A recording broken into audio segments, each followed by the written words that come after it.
wanted to have groups between 8 and 12 in that first group. And even a couple weeks before the first day of school, we had a group that was going to be 3 or 4 grade levels at once. But sure enough, right before the first day of school, we had enough. I had made all these risky hires. I had hired a team, and we had 86 children show up on the first day of our second year. And every single teacher that I hired for that first year, I asked them the same question in their interview. I asked them, are you prepared to teach any subject or any grade level? Because I needed a team that was going to be willing to be flexible no matter what came. If all of our kids came in elementary, we would have become an elementary school. And if all of them came in high school, we were going to have more spaces there, but we were going to serve all these kids. And so day one of our second year, after starting the previous year with just 7 kids, we now had 86 kids across the grades of pre-K 3 all the way through high school, 12th grade. We were able to divide them in groups, build our 6-week units, and really start figuring out how to do this as we go. Over the course of the next, I would say 3 to 4 years, we continued refining and building.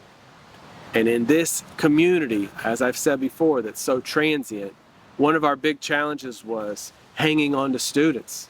You know, despite your best efforts, you can easily have 3 or 4 families move to another country just like that in the middle of the year.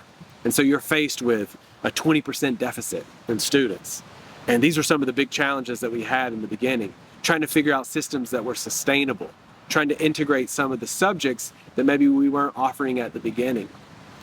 And one of the things that I started noticing is that a lot of our families that had joined us, they weren't necessarily just interested in what we were doing, but instead were kind of hopeful that we were developing eventually into that traditional school model that they were familiar with. A lot of them said, yeah, eventually you will have uniforms, or eventually you will have just one age of students in a class, or eventually you will send your kids to all these different subjects instead of integrating everything under one group. And we took that as a challenge and we rejected it and we kept going. But I will be honest and say that for a lot of those first several years, we continued to try to compromise because always we were faced with this pressure of having enough students to keep the doors open. Growing staff, growing expenses, it meant that we had to have a minimum number of students. And it's really difficult to guarantee that you're going to have more than 80 paying students in a town like this.